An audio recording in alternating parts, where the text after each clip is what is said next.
Hello and welcome to Artist Talk and Bob's Radio. My name is Rio Raymond and I'm in the company of someone who I know for a very, very long time. But finally, it's come to a long wait and finally we're here in the studios talking to this guy, Yes, Akhil sir. OSO. Hello, Bangalore. Wait, do I call you Joey from back in the day? Do I? No one knows about the Joey thing, but yeah, it's Akhil OSO. You know the evolution of Joey? Oh, totally. That is something we're going to keep for another day because it's a long story to Yeah. unfold. But here we are to talk about Simon Go Back, your latest Sure. track. Yeah. Tell us a little about this song. What is it about? You want to release it on the Independence Day, and Yep. I'm sure there is some resonation with the Independence Yep. Day as well. Yeah? So Simon Go Back was one of the popular chants that happened during the independence struggle, along with Inqilab Zindabad. It is something that was echoed quite powerfully. The reason I wanted to kind of like create this on this day, so a lot of my music is catered towards my performances in general. But this song is kind of me stepping away from that for this one particular project. And the reason is, I look around a lot now and I'm seeing people my age and younger not feeling really proud to be Indian. And also at the same time, I'm seeing so much division and anger coming up. But I'm realizing that like the reason I don't feel those ways is because I know my roots. My roots are strong, my roots are deep. And I feel like if I can get people to understand the roots that we come from is the whole country unifying to throw the British Raj over. You know, the roots that we come from is trying to achieve peace through resistance, you know? These kind of things like that. I'm hoping that this strong music video that we've made around the song and the song itself kind of reminds people the depths of our roots and makes them feel like I'd like to be united as one instead of like I come from hate or I come from aggression, because a lot of people have lost the process. And I'm hoping this kind of brings us back to that. So that's the whole idea behind Simon Go Back. Will decipher, like break into the song a little more in terms of lyrics as well. Yeah. Akhil OSO, I can tell the kind of roots as well about you. The attire, quite Thank you. stylish as well. Thank We have you. the Indian thing going down and Yeah. a little bit of the Western thing. There's also something very rooted about Bangaloreans here. Is as Western influenced people that we are, we're also rooted to our traditions and our culture. Yeah. And what about you? Are you the same as well? I think if you see what I'm wearing now, right, it's also something that I designed with my mother. So we're very picky about trying to bring elements of our culture into everything that we do. And my sound is also kind of defined by different elements of my culture in the way like tabla, mridangam, veena, sitar. These are elements that I always try to like bring into my music in some form or the other. But like you said, being Bangalorean, you're just exposed to the whole world, you know. So growing up, it was always like listening to everything from like ABBA to Slim Shady, you know, which is a crazy dichotomy right there. So growing up, I have all of these influences, but then it was kind of my responsibility to bring my culture. Talking about musical influences, it goes Yeah. a long way. What was it like for you, your formative years? That's an awesome question, dude. I think I've been doing music since I was 3 years old. So at that time, it was just everything that my mom and dad listened to, which was more like the ABBA, Beatles, and I guess a lot of Queen from that era as well. And Dire Straits, one of my dad's favorite bands. And growing up, when I started finally making my own musical decisions, I think the Gorillaz played a huge role in that. I think Eminem and the whole hip-hop 90s and 2000 era movement made a massive role in that. Also Lamb of God, because like I was in a metal band. So yeah, in Bangalore you get experience like all of these really crazy different sounds, because every homie who's chilling within the group just has some or the other like song. You go check this, and by the time you know it, you just know like spectrums of genres. Here's your transition. I mean, one, there's a musical genre that you Yeah. listen to, Yeah. and then also the way you speak as well. Mhm. For example, you say ABBA, you say the bands of the 90s, the Yeah. pop music, and then you say Lamb of God, which is like Yeah. hard metal, Yeah. and then you say Homies, Yeah. and then today, That's such a well done, Cash. That was really good. Yeah. and then you're into hip hop. Yeah. So there's, I wouldn't say growth, but it's evolution of who you Mhm. become as an artist. Yeah. So where did this calling for you to say, okay, I know you also produce tracks for a lot of other people, Yeah. and also Ghost Productions as well. Yeah. So this call, like, listen, I'm also a rapper, so how did that happen? Was it because you looked at someone? Sometimes it happens, like for me, when I was emceeing, I looked at someone and said, listen, I also can do this. Uh-huh. Was that the call, or was it somewhere I should try this out? So I was rapping other people's music since like when I was 7 years old. I had my seniors like kind of in a ragging manner make me and my brother stand in the corner and rap like M's lyrics. And that, from then I just been rapping non-stop. But the progression was definitely as a lyricist, and I, in a metal band, did the vocals there. Then got into EDM actually, became a DJ and EDM producer, did really well as that. But then throughout me performing non-stop almost, I kind of started realizing I'm giving back nothing. You know, mostly just becoming like EDM production is very formula based, bro. So it's like everything that you're doing has to be in this cookie cutter manner. And I realized I'm not able to say anything or bring anything new to the table. That's when I started like rapping as such, and then to just be able to say things that I wanted to say, whether it was important or not, but I just wanted to say things, right? And then on top of that, I was just like, okay, now you're just rapping on other people's beats and instrumentals, and that doesn't really make sense. So this whole culmination of Akhil OSO was me saying that I want to be able to say things, I want to be able to express myself in the best way possible, so I'm going to do the production, the vocals, and everything around it. So that's the idea. And today, when people release music or release, let's say, content online, it's more to do with the social media contract that's put across. Like, so, you make a calendar, you're going to be putting out content based on this. So, you're Akhil, the content creator or the musician? That's a great question, bro. You know how difficult it is now as an artist not to make content? It sucks. Is it a burnout? I don't think I can experience burnout. I think you can experience like certain forms of depression if you're thinking in that direction. But I don't think people can actually achieve burnout. Because even in the worst case scenario, you can still create the worst thing. Worst thing? Yeah, you can create the worst thing, and a bunch of the worst things will eventually, you're going to hit gold somewhere. So I don't think burnout is the thing. It's just that time, bro. You know, I want to sit and just make music. I want to work with so many artists, but then I'm like, oh, how do I make this 30-second TikTok thing and make sure the first 5 seconds has a retention time that's important. But it's been doing good. We've like some 70-something thousand on Instagram, but it's not what I want to do. I want to do the music, and it's just part and parcel now. I mean, that's a given to what the whole construct of today's marketing is in terms of music, because you have Instagram as a platform to market, but it's become more of being consumed in the creation of content, right? You become the content over time. I don't know if you've realized. Yeah. You become the commodity. Yeah, and then now for you to say, okay, I'm going to make this song on Independence Day called Simon Go Back. Yeah. Was it a call based on the calendar to do a content, or was it something that you had in for yourself for a long time? Actually falls off the calendar because I've been trying to drop a brand new song every single week because I'm trying to get signed to Russ's label, and I'm trying to get Russ's attention by dropping a brand new song every week. So each song also has 3 pieces of content post and 1 piece of content before, and I'm dropping on Sunday, and August 15th doesn't come on Sunday. So this was actually a departure from that, and it's something that I just knew in my heart I had to do for a long time. The idea for this track is 2 years old. The initial instrumental was made by another artist, and I'm not even using that instrumental. I remade the whole song to kind of make it more appealing to every age group, because I really want this message to get out there. So it's a departure from my weekly releases, even though Sunday I'm going to be releasing on that week as well. It's just that no, this wasn't directly in the calendar to do, but I just knew it had to be done.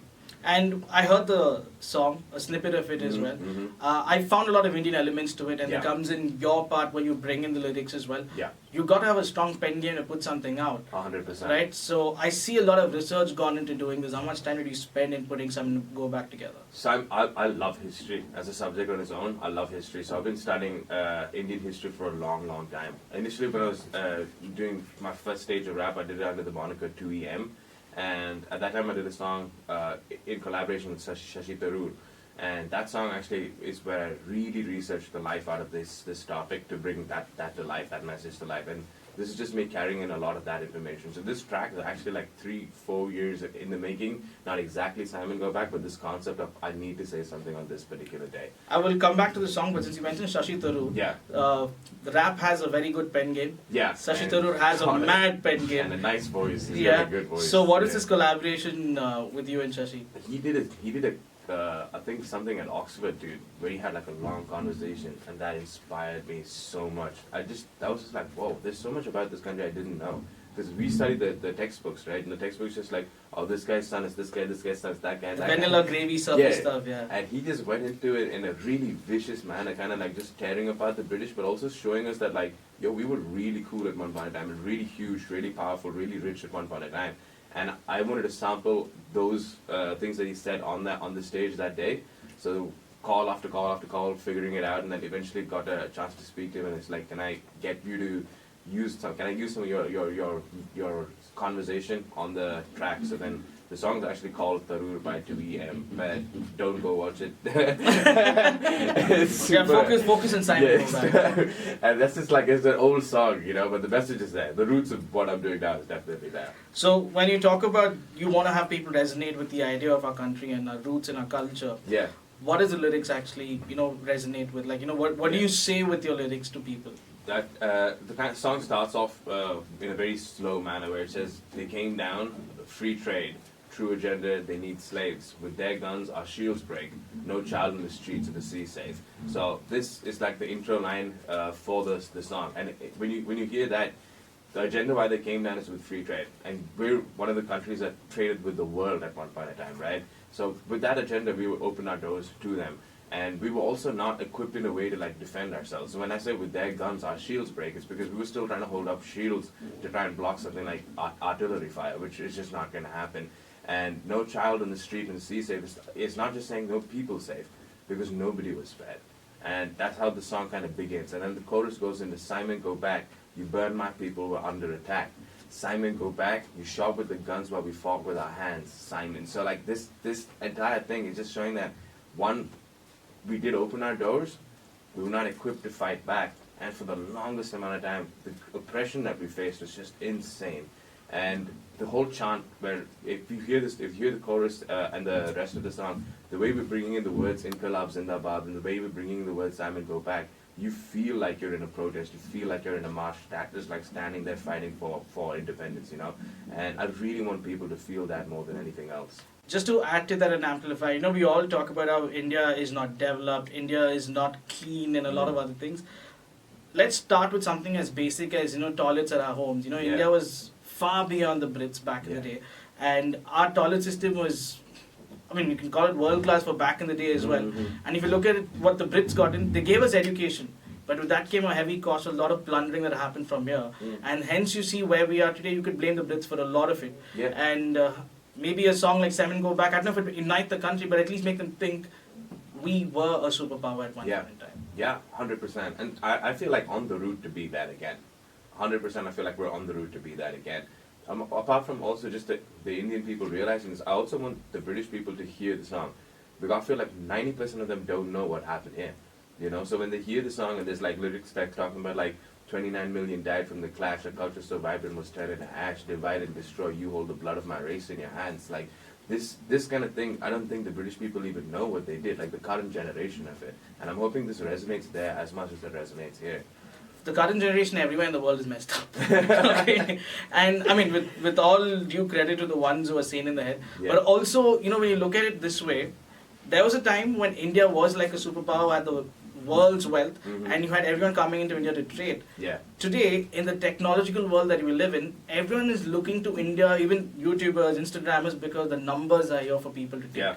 Like, why would I still find that guy cringe, just speed come to India, Virat Kohli and all that stuff. Think about it, it's because the numbers that we have. And I think we need to find strength in who we are, instead of looking at the kind of debacles that we face within ourselves.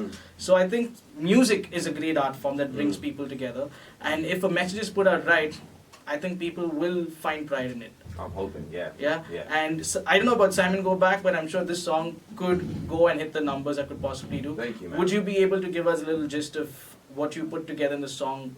What do you say? How do you call this? An acoustic rap or no? Not an acoustic rap, like a freestyle rap. I guess. You want me to? I could do the verse. Yeah. You left a blade in our back. 29 million died from the clash. A culture so vibrant was turned into ash. Divide and destroy. You hold the blood of my race in your hands. You shot at will. You hold our diamonds and treasures in your kingdom still. You watched as all of them starved while you were taken from ours. Simon, go back. So that's the verse. And then that verse, it shows the division. It shows the way the culture was taken away. How our diamonds are still with them. And how many people died in the famines and all of that stuff. They say music is an art form, but let me tell you, when hip-hop and rap come into play and we have hard-hitting lyrics, it just drives the message straight through where it needs to. Thank you, brother. Because people may say it's a very rebellious art form, but sometimes rebellion helps. I'm not saying we're in a rebellion world today, but then this art form just sends a message out in the most hardest ways possible. So good luck to the song, good luck to Simon Go Back. Thank you. This is a very short chat with you, but I know we'll be doing a doing one with you, which is going to be very much in depth about who Akhil OSO is, the journey, and the producer that you are. Yeah. You're not just producing music for people in India, but of course a lot of artists outside the world. Yeah. I mean, not outside the world, that'd be aliens. Outside the country, across the globe. So that's something we'll touch base upon the next time. But now, I'm going to wish you the best for Simon Go Back. And 15th of August is when the song is releasing. Yes. Go check it out on YouTube. I've seen the videos. It looks like really good visuals. More than the visuals, I think the song is really, really good. Thank you, man. I also just want to take a second to say thank you for this, because I know this came out out of the blue, and for you to resonate with the message and help us push this message to the young people and the people at our age and get this out there, I really appreciate it. There are many reasons why we do this. Is one, I know we're shifting from this place, and it was a last minute thing. The reasons are that we want to make sure we're there for independent artists in some capacity or other. So whenever there's a call, as much as we can, we try to do our best. Second, you're from the city, so there's always that connection. And the third thing is you've done something for me long back, which is, let's say, this is a give back to you. Thank you. So Akhil was one to produce one of my tracks for a show called Life is Life. And this is just the beginning. Just the beginning of everything that's supposed to be coming in the future. Sir. All the best also. Thank you, man. And I'm sure this song will do really well. Before we go, you're seeing one song that is doing really well in terms of numbers all across by an Indian. HMK's Big Dawgs. Yeah. Super sick. It's a brilliant track. But just to put this social media chat into perspective here, where you have one particular song, it's an amazing song, I'm not going to take that away from it, but every particular page that talks about the song, it's the same script, it's the same captions. When you look at this, for an artist like you, what does it make you feel? Hey, I'm ready to get that kind of label support. But not taking nothing away from him, man. He's worked his ass off. I've seen the music from the years gone by, but I'll tell you one thing. Independent music is the future. Right? So if you're going to say, I'm going to wait for the label, you'll end up waiting for getting your craft. So I would say, focus on what you are. You have gold right in your hands. Thank you, your talent. Thank you. So put that together, and I'm sure you will not need a label. You'll just need your musical brain, and anyway, you're doing marketing on Instagram. So that will only be the push ahead. All the best once again, and look forward to putting another scene with you soon. Cheers, brother. Look forward to putting a scene with you. Cheers, man. All the best.